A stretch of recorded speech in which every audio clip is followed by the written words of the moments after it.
Hello friends, my name is C. Akash Fofalia. I welcome you to our YouTube channel Unzipping GST and इस channel की first series uncomplicating complexities के पहले video manner of utilisation of ITC में आप सभी का स्वागत है। Hello friends, my name is C Ashutosh Sharma. हमने इस टॉपिक को इसलिए लिया है क्योंकि हमने बहुत बार देखा है कि अगर आईटीसी को सही तरह से सेट ऑफ ना किया जाए तो वो अननेसेसरी कैश पेमेंट्स को जनरेट करता है या आईटीसी को डिसबैलेंस कर देता है। मतलब सीजीएसटी एजीएसटी के बैलेंसेस जो कैरी फॉरवर्ड होते हैं वो इक्वल नहीं होते, जिसकी वजह से फ्यूचर मंथ्स में कैश फ्लो बढ़ जाता है। अब पहले से ही हमारे वर्किंग कैपिटल स्टक्ड अप है और ये जो हमारा एसेट क्रेडिट लेजर में पड़ा है वो हम सही तरह से यूज़ ना करें तो हमारे लिक्विड कैश को अननेसेसरी परेशानियां झेलनी पड़ती है और उसके लिए बिजनेस को परेशानियां और बढ़ती है। Friends, as you all know that GST portal provides an option of auto adjustment of input tax credit against liabilities. लेकिन यदि हम इस auto adjustment of input tax credit को modify कर दें, which definitely would be in accordance with the provisions of law, then हम हमारी liability को manage कर सकते हैं, reduce कर सकते हैं, हमारी input tax credit को बढ़ा सकते हैं और वर्किंग कैपिटल को मैनेज किया जा सकता है। नाउ इसके लिए जो रेलेवेंट प्रोविजंस ऑफ लॉ है वो है section 49 subsection 5 clause C and clause D, section 49 capital A, section 49 capital B of CGST act 2017 and rule 88A of CGST rules 2017। इसके अलावा एक पेरेंट प्रोविजन और है, that is section 16 subsection 4 of CGST Act 2017। अब हम in legal provisions को एक example के बतौर समझते हैं। से फॉर एग्जांपल हमारे पास में आईजीएसटी की लाइबिलिटी है 24 लाख की एंड कॉरस्पॉन्डिंगली हमारे पास में सीजीएसटी एंड एसजीएसटी की आईटीसी है 25 लाख की। अब हम इस आईजीएसटी की 24 लाख की लाइबिलिटी को सबसे पहले सिर्फ और सिर्फ सीजीएसटी से यूज़ कर सकते हैं क्योंकि सीजीएसटी हमारे पास में एम्पल पड़ा है। तो हम सीजीएसटी को पूरा पे करने के बाद में जो क्रेडिट कैरी फॉरवर्ड बनता है वो हमारा इस तरह से होता है कि आईजीएसटी हुआ हमारा 0, सीजीएसटी हुआ हमारे पास में सिर्फ 1 लाख का एंड वहीं एसजीएसटी हमारे पास में भरपूर 25 लाख का पड़ा है। अब नेक्स्ट मंथ में चलते हैं। नेक्स्ट मंथ में से फॉर एग्जाम्पल हमारे पास में अब सीजीएसटी एंड एसजीएसटी की ही लाइबिलिटी है। तो उस केस में हम देख सकते हैं कि हमारे पास में क्रेडिट में सीजीएसटी का है 1 लाख, एसजीएसटी का है 25 लाख। अब हम इसको पे करेंगे तो हम कितना पे कर सकते हैं क्रेडिट से? सिर्फ 1 लाख सीजीएसटी के लिए एंड पूरा की पूरा 10 लाख एसजीएसटी के लिए। कॉरस्पॉन्डिंगली रिजल्ट्स क्या निकल रहे हैं कि हमें कैश पे करना पड़ रहा है सीजीएसटी का 9 लाख रुपीज़, वेराज हमारे पास में एम्पल अमाउंट ऑफ एसजीएसटी पड़ा है जो कि है 15 lakh rupees after adjustment of SGST liability. अब इसको वही हमारी जो प्लानिंग पार्ट है, जो हमारा समझ है, उसमें पुट इन करके इस एग्जांपल को रिफ्रेश करके देखते हैं। अब हम रिफ्रेश कर रहे हैं तो हमें जब पहले से ही पता है कि हमारी आईजीएसटी लाइबिलिटी 24 लाख है तो हम कॉरस्पॉन्डिंगली आईटीसी सिर्फ उतना ही लेंगे जितना हमें उस लाइबिलिटी को पे करने के लिए चाहिए, वो भी इक्वली सी एंड एस में। मैंने 24 लाख को डिवाइड किया 2 से, 12 लाख की CNS ले ली इररिस्पेक्टिव ऑफ द फैक्ट कि मेरे पास में वो दोनों की दोनों 25 लाख की पड़ी थी। तो मैंने 13 लाख बुक्स ऑफ अकाउंट्स में होल्ड करके रख लिए। अब ये दो 12 लाख से मैंने इक्वली आईजीएसटी की लाइबिलिटी को पे किया, कॉरस्पॉन्डिंगली आईजीएसटी लाइबिलिटी पूरी पे हो गई, कोई कैश पेमेंट की जरूरत नहीं पड़ी और ITC credit carry forward in our books of accounts क्या है 25 लाख माइनस 12 लाख जो मैंने इसी कॉरस्पॉन्डिंगली जीएसटी 3B मंथ में ले लिया था। तो मेरा बचा है 13 लाख एज पर बुक्स ऑफ अकाउंट्स। अब नेक्स्ट मंथ में आ जाते हैं। ये जो मैंने बुक्स ऑफ अकाउंट्स में पहले मंथ में होल्ड करे थे 13 लाख, वो अब हमने अवेल करने हैं। तो जब मैंने अवेल किए और वही मेरा जैसा मैंने पहले वाले एग्जाम्पल में बताया था कि 10 लाख की सीजीएसटी एसजीएसटी की लाइबिलिटी वापस वही है।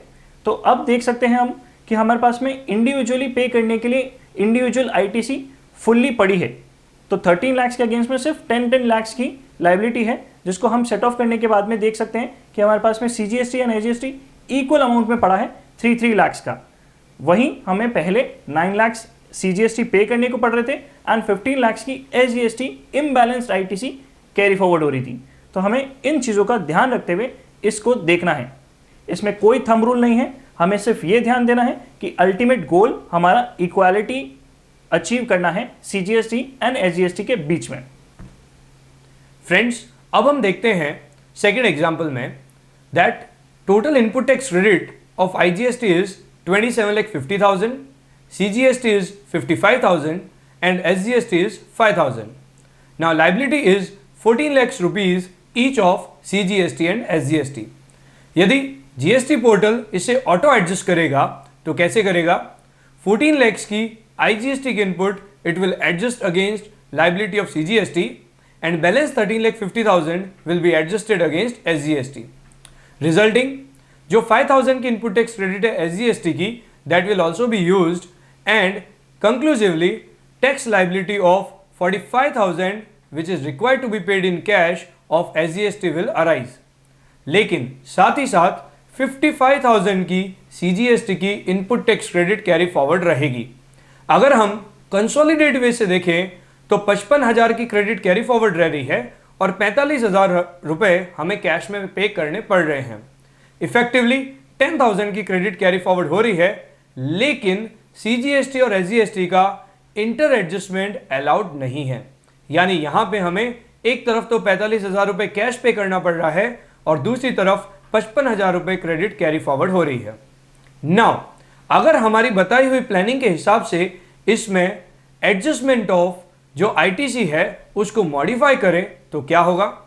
अब हम क्या कर रहे हैं, हम 13,50,000 की IGST यूज कर रहे हैं अगेंस्ट दी 13,50,000 की ITC है जो IGST की, वो हम यूज कर रहे हैं अगेंस्ट लाइबिलिटी ऑफ CGST।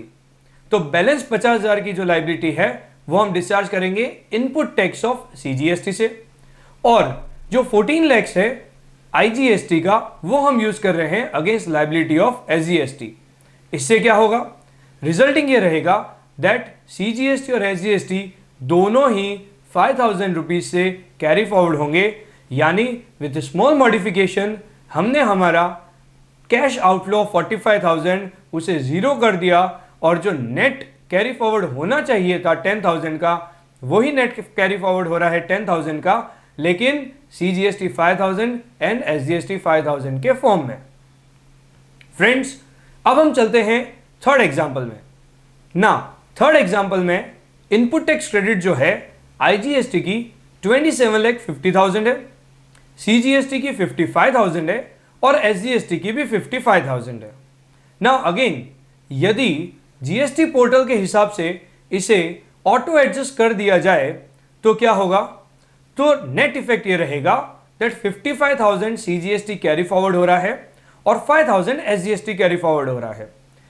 यदि दोनों की जोड़ करें तो 60,000 रुपीज कैरी फॉरवर्ड हो रहा है, लेकिन नॉट इन एप्रोप्रिएट प्रोपोर्शन, यानी 55,000 CGST है और 5,000 SGST है। नाउ अब हम इसे मॉडिफाई करेंगे। मॉडिफाई इसलिए करेंगे क्योंकि हम चाहते हैं दैट इनपुट टैक्स क्रेडिट जो कैरी फॉरवर्ड हो वो बैलेंस्ड वे से हो। जनरली CGST और SGST की जो लाइबिलिटीज है वो सेम रेशियो में अराइज होती है। तो अब हमने यहां क्या किया, हमने IGST की इनपुट को इक्वली CGST एंड SGST की लाइबिलिटी के अगेंस्ट में एडजस्ट कर दिया, यानी 13,75,000 ईच। इफेक्टिवली क्या होगा? अब हमें CGST का बैलेंस 25,000 CGST की इनपुट यूज लेके पे करना रहेगा, SGST का बैलेंस 25,000 SGST की इनपुट यूज लेके यूज करना रहेगा। तो नेट इफेक्ट ये रहेगा दैट अभी भी 60,000 की input tax credit carry forward होगी, but it will be carry forward in equal proportion CGST 30,000 and SGST 30,000। तो विथ स्मॉल मॉडिफिकेशन जो ITC कैरी फॉरवर्ड है वो हमने एक बैलेंस प्रोपोर्शन में कैरी फॉरवर्ड किया ताकि नेक्स्ट मंथ की लाइबिलिटीज में हमें CGST और SGST को एप्रोप्रिएट वे से यूज करने का अपॉर्चुनिटी मिले, जैसा कि आशुतोष ने आपको फर्स्ट एग्जांपल में भी एलैबोरेट किया था।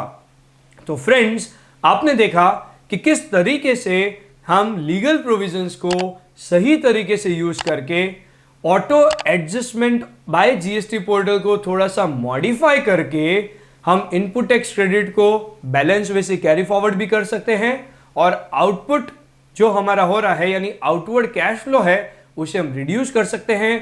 कंक्लूसिवली हम हमारी वर्किंग कैपिटल को भी मैनेज कर सकते हैं। Thank you very much.